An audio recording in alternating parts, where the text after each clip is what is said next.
sitting, waiting, hoping, praying, my children included. They want this snow, but there's some serious dangers that come with it too, Lainey. There is. If we get the significant to heavy snow, of course, we're going to be dealing with the travel hazards out there as well as power outages. You know, today we got the gray skies, right? Just looked like it was going to snow across the region.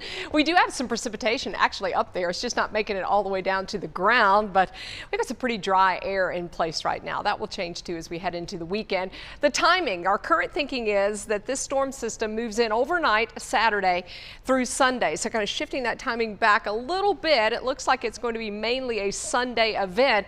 Precipitation is mainly in the form of snow, especially north and west, but we'll transition to a wintry mix south and east and across the Triad. There is the potential, folks, for high totals of both snow and ice.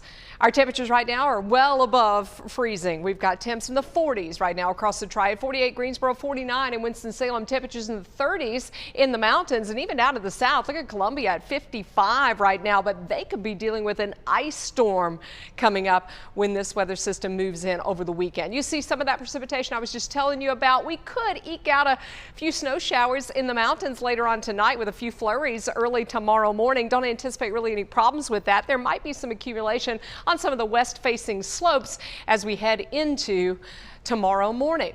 Tomorrow morning's temperatures have us at or below freezing and clearing out for the most part east of the mountains. And yeah, we've got a sunny day tomorrow. That high pressure out there to the west will bring us some sunshine. So you've got a great day to prepare, get your plans in order for the weekend. It is going to be brisk and those winds are cold north out at 10, 20 miles an hour. High temperatures should be close to 50, which is about normal for January. We've got a sunny 46-degree day for you in the foothills, also with breezes out of the north, 10, 20 miles an hour. Flurries taper off, still hanging on to some clouds in the mountains. We've got also strong winds, north 15 to 25 miles an hour. Our storm system, as I mentioned, is a little bit delayed making it onshore, which allows us to push the storm system back maybe 9 to 12 hours as we're looking into Saturday and Sunday, which means you've got most of Saturday to prepare too. Saturday morning is going to be cold. And then we'll anticipate maybe some patchy light precipitation that really won't do much to kind of inch our way, maybe Saturday afternoon, Saturday evening. But the bulk of the precipitation comes in starting as snow. Sunday morning continues most of the day Sunday with that transition on this current track. If it is close enough to us, we'll see that transition zone setting up across the Triad. Remember, this track could shift to the south and east or farther to the north and west. And that's what we're talking about when we're talking about track. Where does the heavy snow slide? Where does the icy mix slide? Where is there rain? Looks like a lot of heavy rain too for folks to the south and east. This is a high water storm, which allows us to kind of parcel it out at snow, sleet, freezing rain, and there's plenty of it. That's why we're talking about high totals as a strong possibility with this. What you need to prepare for is hazardous travel and power outages. We don't know yet the exact timing, the exact totals, the exact P-type for your neighborhood, but we're kind of pinning that down and trying to work on that. The entire weather team's been talking via text and throughout the day looking at things. So we're telling you we do think the heaviest snow is north and west. There will be an area where there will be crippling ice, which could lead to power outages across a large part of North Carolina. That could be our area too on the current storm track or our current thinking right now.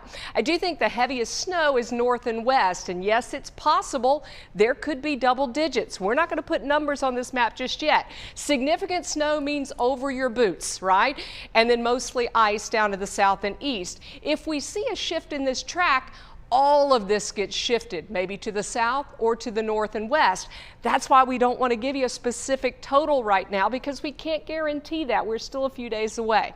What we do want you to do is be prepared, and that means make sure you've got food, you've got blankets, you've got alternative heating sources, flashlights, radios, things like that we've been telling you about. Here's your 7-day forecast. It is going to stay cold into next week, so if you are without power, those morning temperatures are in the 20s, folks. You're watching WXII 12.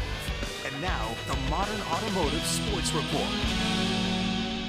Welcome to sports. On paper, Wake Forest and Duke seemed pretty competitive with each other, but Wednesday night, the Blue Devils left no doubt they are the superior team. Duke beat